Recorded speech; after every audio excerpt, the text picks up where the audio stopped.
Happy Halloween month, everybody, and Tony here with my review of the Donna Ideale Liederabend, which I saw at the Deutsche Oper Berlin. The singers were the following. Kang Yoon Shine Lee was the light lyric tenor slash tenore leggero. Nina Solidovnikova was the lyric slash lyric coloratura soprano. Ariana Manganello was the lyric mezzo soprano. On the piano was John Parr. The poet and the speaker was Matthias Traxler, who also played a bit of the clarinet. And the three main singers sung songs composed by Pier Adolfo Tirindelli, Ottorino Respighi, Stefano Donaudi, Francesco Paoli Tosti, Gianfrancesco Malapiero, and Luciano Berio. I was really excited to check out this Liederabend because I wanted to see and hear Kang Yoon Shine Lee, Nina Solodovnikova, and Ariana Manganello do their vocal magic and see how well they have managed to progress. And to say that they managed to do amazingly well in their respective songs was a mere understatement. I was totally enthralled with everything they had to offer individually, as well as a trio of artists who managed to give the goods tonight. And this was also bolstered by the equally fine piano playing accomplished by John Parr, who paid attention to a lot of nuances on the pieces that he was playing, as well as ensured that the singers kept up with his tempi and also bolstered the performances that made them full of nuance, charm, and absolute elegance. Kang Yoon Shine Lee was indubitably the star of tonight's Liederabend. I've always believed and insisted that this was a light lyric tenor slash tenore leggero who was going places, all thanks to his sterling technique. The fact that he was able to sing his notes from bottom to top and even covered his notes extremely well, thus making his voice ring throughout the hall with brilliance, charisma, charm, elegance, and so much beauty just pouring out of his mouth just made me thoroughly enthralled and thoroughly ecstatic to see how much his career has been flourishing. This is a tenor worth watching and worth listening to if you want great old school singing tenore leggero style, and he's got a fine Italian technique to bolster his overall great vocal performances. His renditions of Respighi's Nebbie, Donaudi's Vaghissima Sembianza, as well as Francesco Paolo Tosti's Ideale, Non t'amo più, and Tormento, and his final aria slash Italian art song, L'alba separa dalla luce, managed to shine, no pun intended, with so much brilliance, so much charisma, and great musicality. There is just a lot of amazing things that I can see with Mr. Lee and his vocal prowess, as well as how great he was able to cover his notes perfectly and ensure that no wobble was heard and no fault was heard, managed to make him absolutely grand. He was in flawless voice tonight. He was in excellent shape, and I salute Kang Yoon Shine Lee for what he was able to accomplish as one of the finest lyric tenors of today. So bravo to Kang Yoon Shine Lee for a job excellently, let alone outstandingly done in his chosen songs. Not to mention his duet with Nina Solodovnikova, Allons voir, was absolutely lovely. Whether he was singing that duet with her or even had his solo numbers, There were times that he also mastered the art of soft singing so wonderfully that I was in total awe. So, when it comes to giving the vocal goods, Kang Yoon Shine Lee wins the gold medal, and I salute him with all of my heart, mind, and soul. Nina Soldovnikova continues to exhibit how amazingly she was able to produce such creamy tones and gorgeous silvery tones, all thanks to her lyric coloratura soprano voice. It's a voice that has richness. It's a voice that can continue to grow in some more chestiness, as well as a lot more coordination if she can manage to coordinate her chest tones a lot more. Nevertheless, her voice still shone throughout the theater like a cascade of pearls and diamonds just flowing out of her mouth and just radiating throughout the theater. That's how effectively she was able to sing tonight.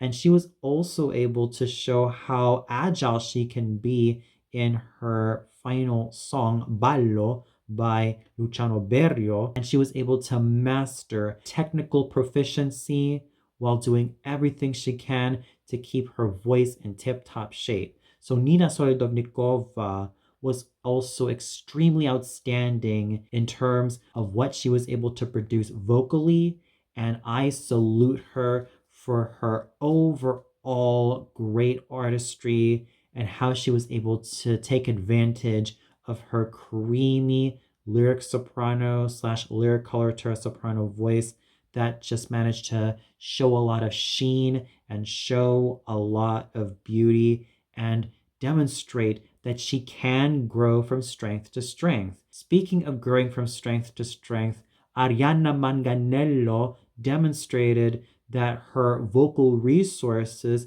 found in her lyric mezzo-soprano that can also sound a lot more like a falcon are absolutely there. She had this lovely creaminess to her voice that I totally love. And as I also listened to her performance on YouTube when she sang Valentine's great aria, Parmi les pleurs, from Giacomo Meyerbeer's Les Huguenots, I knew right there that this was a mezzo-soprano who could be able to do a lot more falcon or soprano roles in the future. I could definitely see a great future in Arianna Manganello with roles such as Giovanna Seymour, Giulietta from Le Comte of Man, Adalgisa from Norma, Agnese from Beatrice di Tenda, Isolier from Le Comte d'Ory, Zomira from Ricciardo e Zoraide, and many other great roles for either a high singing mezzo-soprano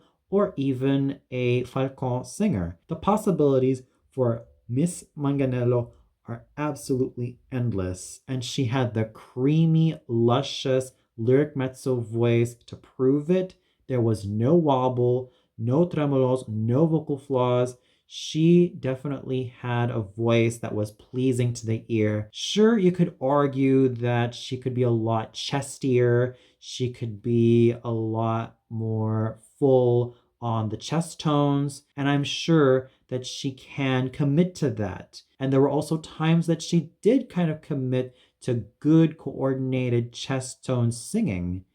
But if I take whatever tiny issue I had with Arianna Manganello out of the way, she is still a superb and absolutely gorgeous singer who demonstrated that her vocal beauty, as well as the creamy, rich tone she was able to produce, were her greatest assets and ones that she continues to preserve with grace, beauty, and a whole lot of musical intelligence. This was also demonstrated in her song cycle composed by Gianfrancesco Malapiero, that she was able to produce all of these wonderful tones, especially her song cycle composed by Respighi, starting off with I Fauni and Crepuscuolo. She was able to accomplish so much that I could never ever take my ears and eyes off of her. Matthias Traxler's readings of his own poems and texts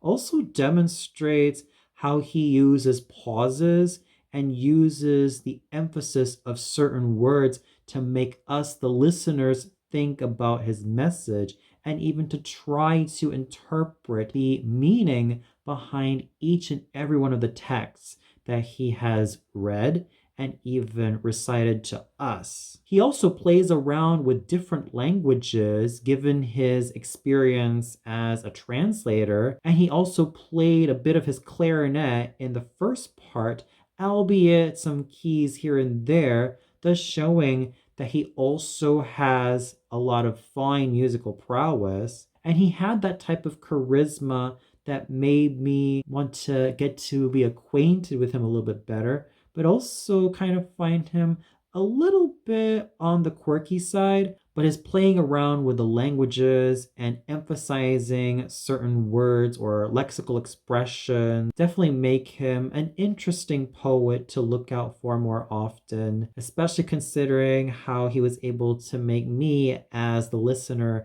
think a lot more about all of those words that he emphasized on, as well as just try to look deeper into them. And he also kind of opened my mind to also understand what he was trying to convey with his poems and his readings. So I also have to give Herr Traxler a lot of kudos for what he was able to accomplish as a poet and as a reader. So overall, the singing and the reciting were absolutely amazing. Everybody was at their A game, from John Parr on the piano to Kang Yoon Shine Lee's absolutely gorgeous and peerless technique as a light lyric tenor, Nina Soldovnikova's growing beauty as a lyric soprano who can also be capable of singing coloratura soprano roles, Arianna Manganello's creamy and absolutely intimate sounding lyric mezzo voice, and Matthias Traxler's individual quirks as a poet and as a reader and the occasional clarinetist. Everybody was able to perform to their best of their abilities, and I salute each and every one of them for making this particular Liederabend full of Italian songs and very interesting texts that also do play with the Italian language wonderful, as well as masterful in their own special ways. And for those of you who caught the La Donna Ideale Liederabend, what did you think of it? Did you feel that Kang Yoon Shine Lee, Nina Soldovnikova, and Ariana Manganello were able to sing outstandingly well tonight? Did you also feel that there was one singer that stole the show from everybody, whether it be Kang Yoon Shine Lee, Nina Soldovnikova, or Ariana Manganello? Did you also feel that all of the three singers managed to sing at their absolute best? Did you also find Matthias Traxler's texts quite interesting to listen to? Or did you feel like there was something about this Liederabend that just didn't really resonate with you? Please let me know in the comments below. Well, that's it for my review of the La Donna Ideale Liederabend starring Kang Yoon Shine Lee, Nina Soldovnikova, and Ariana Manganello.